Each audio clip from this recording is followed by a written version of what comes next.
એશિયાના સૌથી જૂના અખબાર મુંબઈ સમાચારના ડિજિટલ પ્લેટફોર્મ પર આપનું સ્વાગત છે અને હું છું જીગર પંડ્યા। નજર કરીશું અત્યાર સુધીના મહત્વના સમાચાર પર।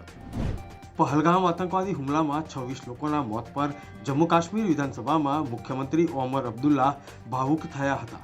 વિધાનસભાના વિશેષ સત્ર દરમિયાન સ્પીચ આપતા ઓમર અબ્દુલ્લાએ કહ્યું કે અમે માર્યા ગયેલા 26 લોકોના પરિવાર સાથે છીએ અને તેમના પ્રત્યે સહાનુભૂતિ ધરાવીએ છીએ। રાજનાથસિંહ, અજીત ડોવાલ અને પીએમ મોદીની મિટિંગ 40 મિનિટ સુધી ચાલી હતી।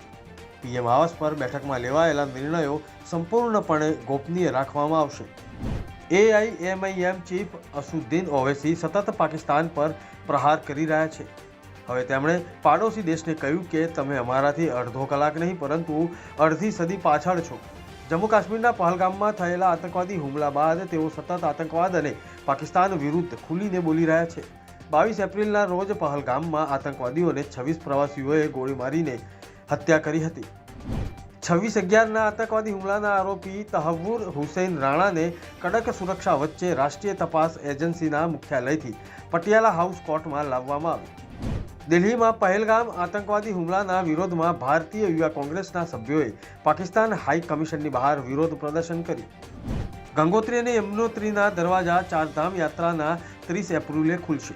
દેશ અને વિદેશમાંથી ભક્તો નોંધણી કરાવવા માટે હરિદ્વારના ઋષિકુલ ગ્રાઉન્ડ પહોંચી રહ્યા છે।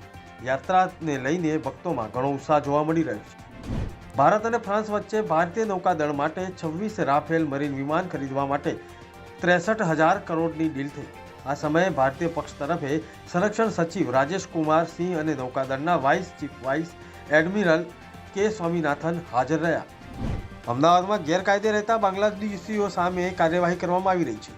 ચંડોળા તળાવ પાસે ગેરકાયદે રહેતા બાંગ્લાદેશીઓની અટકાયત કર્યા પછી ગેરકાયદેસર બાંગ્લાદેશીઓના વીજ જોડાણ કાપવાની કાર્યવાહી શરૂ કરવામાં આવી। ટોરેન્ટ પાવરની ટીમ ઘટના સ્થળે પહોંચી અને વીજ જોડાણ કાપવાની કાર્યવાહી હાથ ધરવામાં આવી। મોરબીના સામાકાંઠા વિસ્તારમાં મહાનગરપાલિકાની ટીમ દ્વારા ડિમોલેશન ચાલુ કરવામાં આવ્યું। વેજીટેબલ રોડ પર બનાવવામાં આવેલા ગેરકાયદે મકાનો તોડી પાડવામાં આવ્યા। રોડ સાઇડમાં બનાવેલા 8 જેટલા ગેરકાયદેસર મકાનોને તોડી પાડ્યા। શહેરના શક્તિ ચોક પાસે દુકાનોની બહાર કરેલા દબાણો પણ હટાવવામાં આવ્યા છે। જેતપુરમાં કોંગ્રેસનું સંગઠન સૂજન અભિયાન હેઠળ કાર્યક્રમ યોજાયો।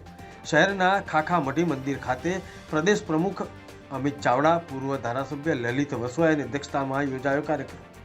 રાજકોટ જિલ્લાના કોંગ્રેસના નવા માળખાઓની રચના પછી કાર્યક્રમમાં શહેર તાલુકા કોંગ્રેસના હોદ્દેદારો સહિતના કાર્યકર્તાઓ ઉપસ્થિત રહ્યા। જિલ્લાભરના કોંગ્રેસના આગેવાનો હોદ્દેદારોના સૂચનો પર કોંગ્રેસના નવા હોદ્દેદારોની નિમણૂક કરવામાં આવશે। આ હતા અત્યાર સુધીના મહત્વના સમાચાર।